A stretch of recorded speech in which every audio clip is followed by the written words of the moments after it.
Gamers are absolutely done with Sweet Baby Inc. and their endorsed woke garbage. Nearly every single game that has had Sweet Baby Inc.'s name attached to it has been a financial or critical failure, and that doesn't seem to be changing anytime soon. Nor is it even remotely surprising if we're being completely honest. Because any company that seriously indulges woke or DUI obviously has absolutely no idea what the hell they're doing. And, well, if you have no idea what you're doing, chances are it's not going to be successful. And thankfully, it shows.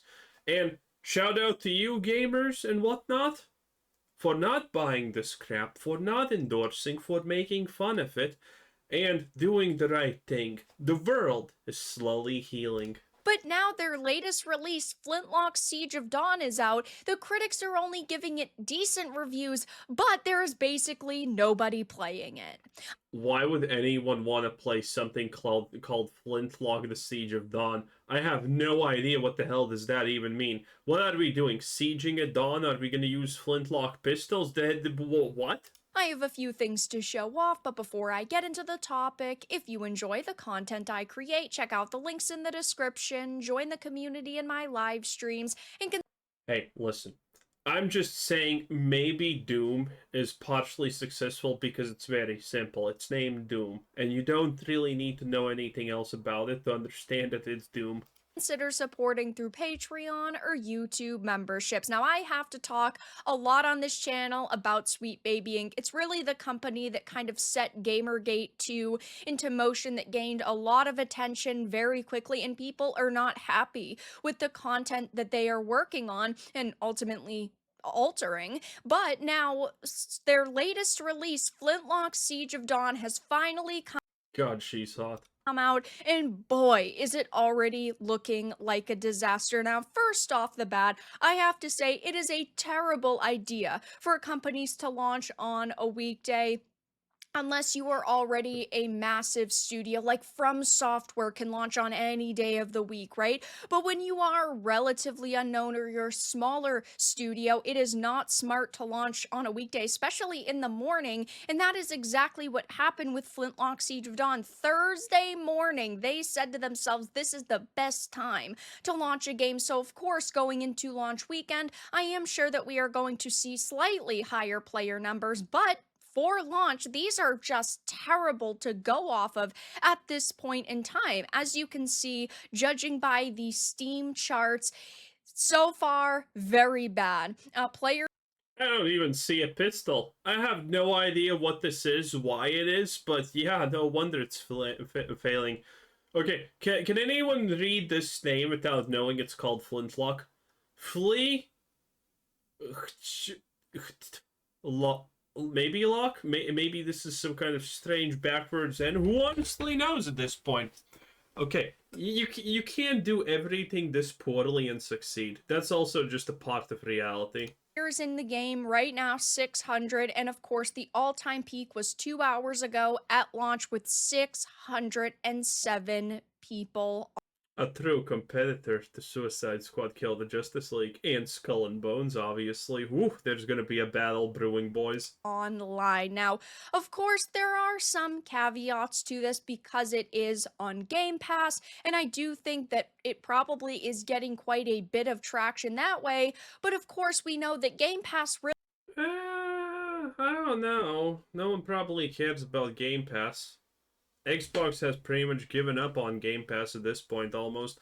Call of Duty is going to be their last shot in the dark to see what happens. isn't all that positive for studios. We've heard several developers come out and say, well, we do still ultimately rely on individual sales off of Game Pass, and I'm sure that this studio is as well, but well, it doesn't look like many people are going to really be buying this or financially supporting it. Now, of course, I typically Good. do not trust critic reviews. I play things myself, give them a shot myself.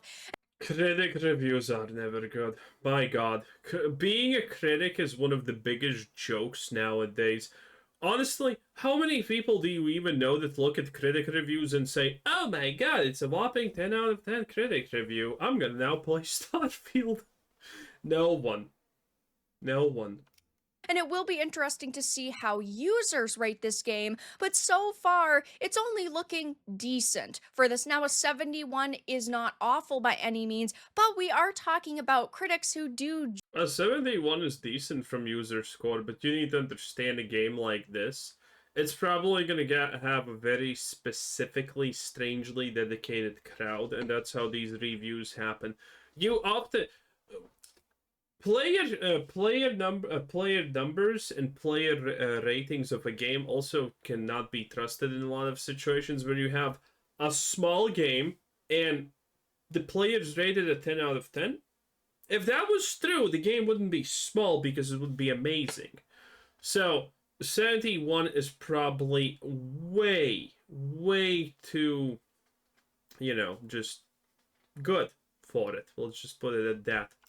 Generally support the messaging and ultimately the ideology that is shoved into products like this. So you would think that, of course, they are going to look past all of the technical issues and any story issues, right, in order to promote a game. If Sweet Baby Inc. was involved, I don't think there's a story to be had, sadly. It supports their ideology, but ultimately, even they're saying it's not perfect. It does things well, like the open world, and it is a fun experience that blends action and the Souls light genre together.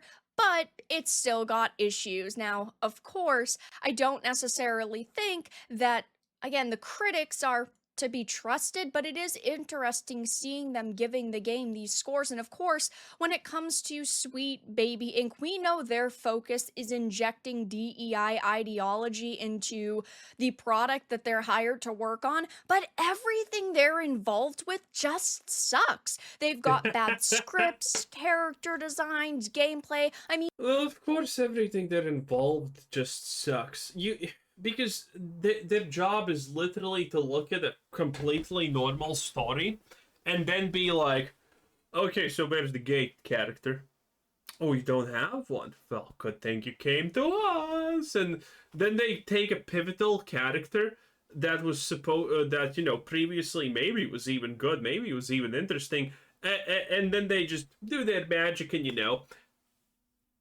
at the end it's just like, I'm gay, and there you have it. That's the character. What is his motivation? Well, thank you for asking. Being gay, obviously. What is his reasoning in life? Well, to be gay, obviously. And yeah, that's not a character. Yeah, that's not a character. Sadly, there has never in this world been a character that is liked for just being some kind of uh, shitty one-dimensional creature. And this is exactly what they do, and this is why it's bad, because they don't make characters, they just literally take a character and make it one-dimensionally gay, and that's it. Maybe if you're lucky it's trans, like Suicide Squad's new expansion, Mr. They Them Freeze, or Mrs. No one cares.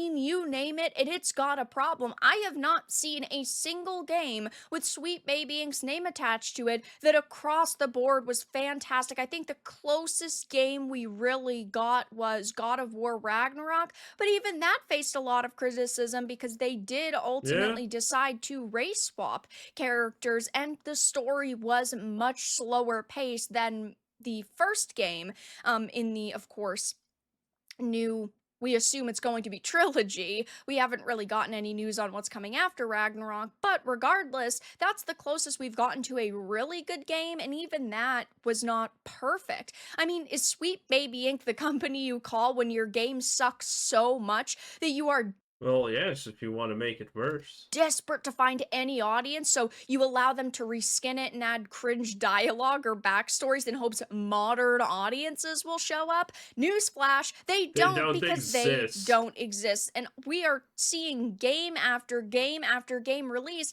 Well, they do exist, but one, there's not a lot of them, obviously. If there was, the world would already be in shambles, because these people literally cannot run a society in anything else than a wall. And, well, they don't spend money on products. That's the most funniest thing about all of the companies that have succumbed to woke. And then they are like, ah, well, I guess we're gonna lose the old audience, but that's fine, said Bud Light. And then they're like, wait a minute, wait a minute, wait, where's the woke audience? They're not buying our stuff. Oh wow, who would have expected? I mean, everyone who knows these things. That's the secret. They just want you to ruin the game, but they're not gonna buy it even if you make it everything that they want because they don't care. Also, half of them have no money and half of them have more money because they're trust fund ineptitude babies. That doesn't have a real audience that they're targeting. Again, modern audiences do not exist. Closest group of people to that are sensitive snowflakes on social media, and they are not showing up to support products like this. I mean, look at Suicide Yep. Squad Killed the Justice League. It had everything. It had feminism. It had, of course, race swaps. It had very, very questionable character designs. I mean, that should have been a haven for these individuals, but womp, womp, womp. On Steam, it only peaked at 13,000 people. That's it. That's all they could muster up on this platform. Yeah, and now it has around 200 to 300, which is amazing, honestly, that there's so many brain damaged people there. It is absolutely pathetic. Now, of course, when it comes to Flintlock Siege of Dawn, we have seen a plethora of problems because the trailers initially released to negative reaction. The senior operations and growth manager melted down over backlash and left social media.